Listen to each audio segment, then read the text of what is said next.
असली चोर कौन? तेनालीरामा की कहानी। एक बार की बात है, महाराज कृष्णदेवराय की हीरे की अंगूठी गुम हो गई। उन्होंने उसे काफ़ी ढूंढा लेकिन वह नहीं मिली।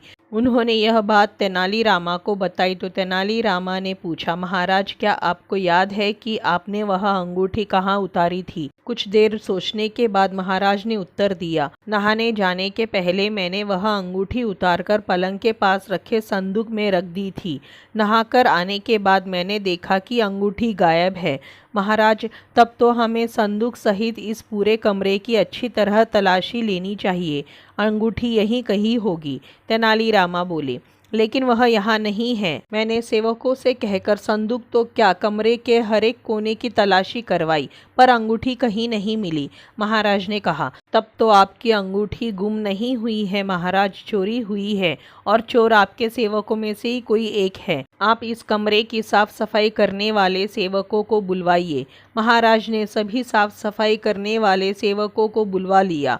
वे कुछ 6 लोग थे। तेनालीरामा ने उनसे अंगूठी के बारे में पूछा तो सबने अनभिज्ञता जाहिर की। तब तेनालीरामा बोले, लगता है कि अंगूठी चोरी हो गई है। महाराज ने अंगूठी संदूक में रखी थी, इसलिए अब संदूक ही बताएगा कि चोर कौन है। यह कहकर तेनालीरामा संदूक के पास गए और कान लगाकर कुछ सुनने की कोशिश करने लगे।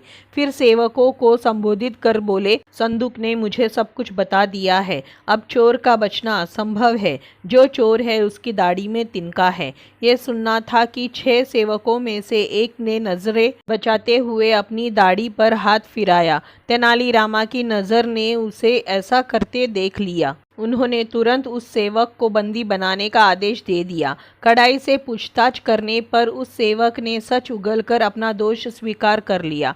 महाराज को तेनालीरामा की बुद्धिमानी से अपनी अंगूठी वापस मिल गई और महाराज ने तेनालीरामा को पुरस्कृत किया।